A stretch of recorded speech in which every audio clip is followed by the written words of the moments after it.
Intellect और intelligence में फर्क होता है। इंटेलेक्ट का क्या मतलब होता है?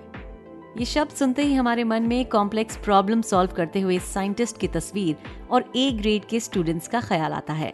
इंटेलेक्ट का मतलब एक तरह की एनालिटिकल और डिटेक्टिव थिंकिंग होता है। इसका मतलब ऐसी कोई चीज भी होती है जिसे किसी डायरेक्शन में ट्रेन किया जा सके। असल में मॉडर्न एजुकेशन सिर्फ यही काम करती है। मिसाल के तौर पर एजुकेशन के जरिए किसी दिमाग को मैथमेटिक्स, फिजिक्स या इकोनॉमिक्स में ट्रेन करके शार्प नहीं कर सकते। हालांकि ऑथर का मानना है, अगर आप सिर्फ अपने इंटेलेक्ट का इस्तेमाल करते हैं तो इस दुनिया को पूरी तरीके से नहीं समझ पाएंगे। इस दुनिया को पूरी तरीके से समझने के लिए आपको अपने इंटेलिजेंस का इस्तेमाल करना होगा। अगर इंटेलेक्ट और इंटेलिजेंस एक ही चीज नहीं है तो आखिर इंटेलिजेंस का क्या मतलब है? इसका मतलब फील करने के साथ साथ उसके पीछे के लॉजिक का भी इल्म होना है। फीलिंग और रीजन के साथ सुकून से बसर करना है। दुनिया को लेकर एकेडमिक अंडरस्टैंडिंग पूरी तरह से इंटेलिजेंस का इस्तेमाल नहीं करती, क्योंकि ये फीलिंग को नजरअंदाज करती है। तो आप सिर्फ इंटेलेक्ट के बजाय अपने इंटेलिजेंस का भी इस्तेमाल कैसे कर सकते हैं? ऑथर का मानना है कि सबसे पहले आपको अपने दिमाग को शांत करना होगा। आप तभी कोई चीज समझ पाएंगे, चाहे वो कोई इंसान हो, पेंटिंग हो या शहर, जब आपका दिमाग और ख्याल शांत होंगे। अगर आप बिजी माइंड के साथ चीजों को समझने और उसके पीछे की वजह जानने की कोशिश करेंगे तो आप पूरी तरह से कुछ भी नहीं समझ पाएंगे। सच तभी सामने आता है जब आप इसे कंट्रोल करने की कोशिश नहीं करते। ये बहुत गहरा होता है और इसे पकड़ा नहीं जा सकता। अगर आपके अंदर कुछ ऐसा मौजूद है जो लगातार आपको दुनिया के बारे में बताता रहता है, तो आप कभी भी कुछ भी पूरी तरह से नहीं समझ पाएंगे। तो आप उफान मारते अपने ख्यालों से कैसे बच सकते हैं? ये नामुमकिन है। ऐसा तभी मुमकिन है जब आप अपने दिमाग को बहुत गहराई से समझ लेंगे। आपको ये समझना होगा कि आपका इंटेलेक्ट आपकी एजुकेशन और आपके बैकग्राउंड की वजह से जो कंडीशन क्रिएट हुई है उसका एक प्रोडक्ट है, ना कि ऐसी कोई क्वालिटी जो आपको सच दिखाएगा। इन सभी कंडीशन की वजह से आप चीजों को वैसे ही समझते हैं और एनालाइज करते हैं जैसा आप करते आ रहे हैं। जब आप इस सच को जान लेंगे तो आप अपने इंटेलेक्ट और जिस चीज को समझने की कोशिश कर रहे हैं उसके बीच कुछ डिस्टेंस क्रिएट कर पाएंगे और हो सकता है पहली बार आप किसी चीज की सच्चाई को समझ सकें। जब आप बोरियत महसूस कर रहे हो तो आपको इससे पीछा छुड़ाने के बजाय अपने आप को इस बोरियत में खो देना चाहिए। आप बोर हो गए हैं, आप एकदम मुरझाया हुआ महसूस कर रहे हैं और कुछ भी करने की वजह नहीं है। आप क्या करेंगे? आप मूवी का इंतजाम करते हैं, जॉगिंग पर जाने की कोशिश करते हैं या अपने किसी फ्रेंड को कॉल करके पूछते हैं कि क्या वो आपके साथ एक ड्रिंक के लिए चलेगा। लेकिन अगर आप अपनी जिंदगी से ही बोर हो गए हैं, तो आपको अपनी जिंदगी में ही कुछ नजर नहीं आता, तो आप इसे बदलने के लिए नई जॉब ढूंढते हैं, कहीं दूर घूमने जाते हैं।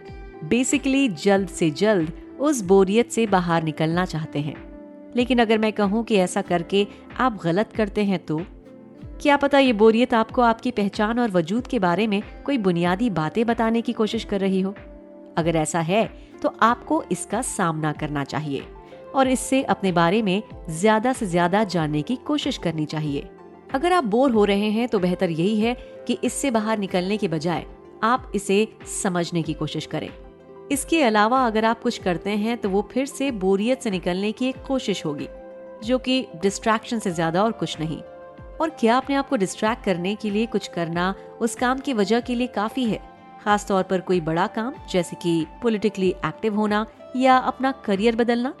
नहीं, बिल्कुल भी नहीं। इस तरह से बहुत बड़ा नुकसान हो सकता है। इसलिए कुछ पल के लिए ठहरिए और उस बोरियत को महसूस कीजिए। इसमें कोई बड़ी बात नहीं है। उसके बाद अपने आप को अंदर से खंगालने की कोशिश कीजिए और पूछिए कि आखिर मैं बोर क्यों हूँ। अक्सर सच यही होता है कि हम खुद से ही अपने आप को एकदम मुरझा देते हैं। बहुत सारे काम करके या किसी और वजह से अपने आप को थका देते हैं। उसके बाद जब आप ये चीज समझ लेते हैं तो भी भागने की कोशिश करने की बजाय बैठकर उसको महसूस कीजिए। अपने आप को थका हुआ और अनइंटरेस्टेड महसूस होने दीजिए। ऐसा करके आप उन फीलिंग्स के साथ जीना सीख जाएंगे और फिर वो सिर्फ एक फीलिंग ही रह जाएगी, ना कि ऐसी कोई चीज जो आपको कुछ अलग करने पर मजबूर करे। अगर आप अपनी बोरियत को फेस करके इसे एक्सेप्ट कर लेते हैं तो आप इससे पीछा भी छुड़ा सकते हैं, क्योंकि जैसे ही आप इस फीलिंग को इसकी हकीकत के साथ एक्सेप्ट करते हैं तो आप ठीक होना शुरू हो जाते हैं। अगर आप ऐसा नहीं कर पाते तो आप भटकते ही रह जाएंगे। आपको ये समझना होगा कि बोरियत से भागने के लिए तरह तरह की चीज करने की कोशिश और ज्यादा बोरियत क्रिएट करती है। एक बार आप कुछ हासिल कर लेते हैं, चाहे कोई इंटरेस्टिंग इंसान, कोई नौकरी या फिर बहुत सारा पैसा, उसे हासिल करने के बाद आप उससे बोर ही हो जाएंगे और इस बात को समझकर आप अपने आप में ही कंफर्टेबली जी सकते हैं। जिंदगी का मकसद खुद जिंदगी ही है। जिंदगी का मकसद क्या है?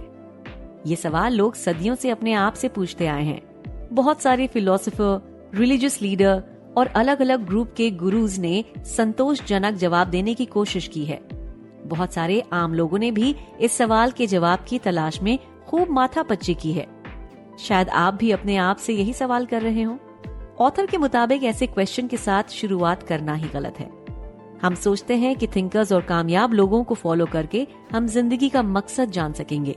हम अपनी जिंदगी को शेप और मकसद देने के लिए हमसे पहले आए लोगों और अपने कल्चरल ट्रेडिशन की तरफ देखते हैं।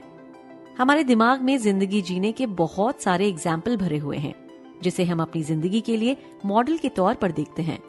हम ये सब इसलिए करते हैं क्योंकि हमें हमारी जिंदगी के लिए किसी रोड मैप की तलाश होती है। हम ये जानने की कोशिश करते हैं कि आखिर पर्पसफुल लाइफ होती कैसे है। लेकिन जब हम पर्पसफुल लाइफ के एग्जाम्पल ढूंढने में बिजी रहते हैं तो हम इसकी हकीकत को पहचानने से चूक जाते हैं। जिंदगी हमारी पर्सनल होती है और हर किसी की जिंदगी अलग होती है। इस मामले में ऐसी कोई अथॉरिटी है ही नहीं जो पर्पसफुल जिंदगी समझने में आपकी मदद कर सके। अगर आप जिंदगी को लेकर किसी जस्टिफिकेशन की तलाश में रहते हैं तो आप उन चीजों से चूक जाते हैं जो पहले से ही एक्स्ट्राऑर्डिनरी हैं। जब आप अपने आप से जिंदगी के मकसद का सवाल करते हैं तो ऐसा महसूस होता है कि आपकी जिंदगी पहले से ही बहुत डल और रिपीटेटिव है।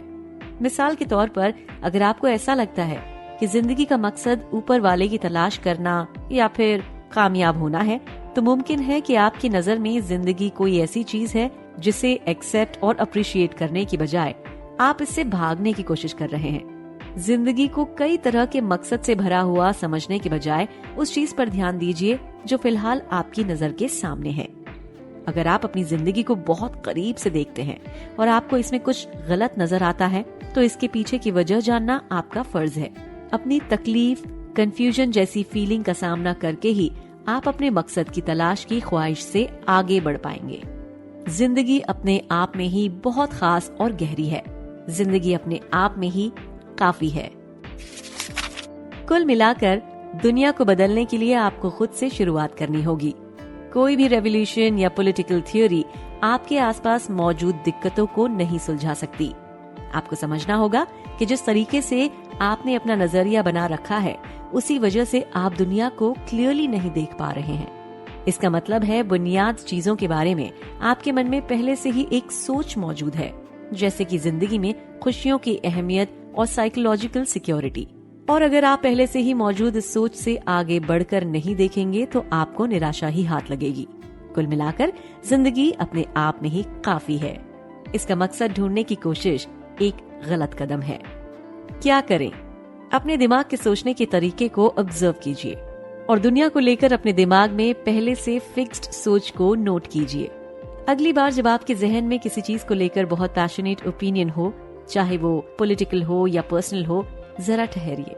उसके बाद जरा सा सोचने की कोशिश कीजिए कि आखिर आपके मन में उस पर्टिकुलर चीज को लेकर ऐसा ख्याल आया कहाँ से। आपके मामले में ऐसा क्या है जो आपके इस ओपिनियन की वजह बना। ये कल्चरल या इकोनॉमिक बैकग्राउंड, नेशनैलिटी या सेक्स ओरिएंटेशन कुछ भी हो सकता है। क्या ये चीजें आपको अपने ओपिनियन के बारे में एक बार फिर से सोचने के लिए एनकरेज करती हैं? क्या आप सिक्के का दूसरा पहलू देख पा रहे हैं? हो सकता है आप गलत भी हो,